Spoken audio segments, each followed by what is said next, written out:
Let's talk a little bit about the basement.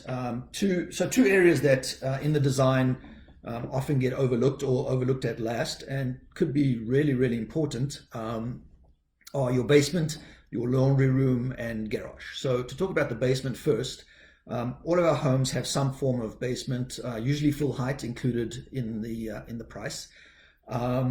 We are completely responsible for the installation, the excavation, and the building of your basement. And what a great opportunity to turn some existing square footage into something that's really unique and useful for yourself. So the structure's already there, so give some thought to how we finish it in terms of, again, reflecting on our lifestyle. So guest bedrooms, great way to have guests out of the way, maybe even noisy kids. Could perhaps have bedrooms in the basement, and washrooms. Obviously that's pretty simple to do. Gym, everybody seems to be, well, hopefully keeping healthy, working out from home, and I think that the amount gym memberships charge and seeing what is now available on the internet, having a great workout area in your basement could be perfect in terms of keeping fit and healthy. On the other side of that coin, wine cellar. So basements typically don't have the temperature fluctuations of the rest of the house, and what a great area. It already has some temperature and humidity control. If you're an aficionado, obviously we want to enclose it and make sure that that is done perfectly, but really good opportunity. Cold cellar under the front porch. These are all options. Hobbies and workshops and crafts rooms. I think that, again, in this COVID era, we're seeing how important it is to be able to amuse oneself, grow our personal abilities, and crafts are a great way to do that. And to have a nice crafts room in the basement would really, really be a good advantage and not take up space on the main floor. The garage is also a very interesting place.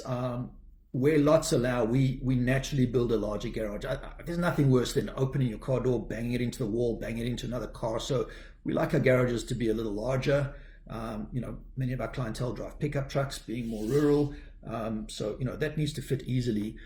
But we also have a nasty habit of filling our garages up with junk, and that takes up more space than anything else. So I think it's really important that you think that through in terms of perhaps, we have shelf organizers, we have wall hanging systems, and maybe it's best that, you buy a small garden shed and get your mowers and your lawn equipment and, anything else you don't need out of the garage so that you can move around and have your cars be stored in a way that's best for them.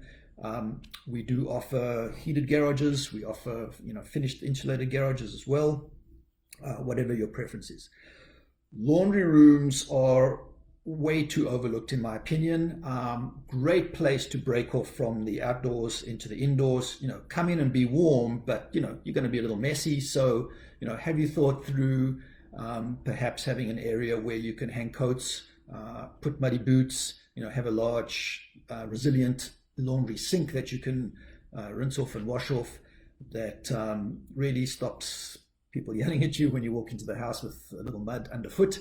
And you can basically have this break off area. Similarly, when going out, you can prepare yourself and get out the house without having to drag goodies back into the house. A really good tip that I like is your external hose bibs, whether they're in the garage or on the exterior of the house, can in fact have warm water. And from sort of October to April, it's no fun rinsing off with cold water. Your pets will thank you too. So there is that option available as well. Something just fun to look at.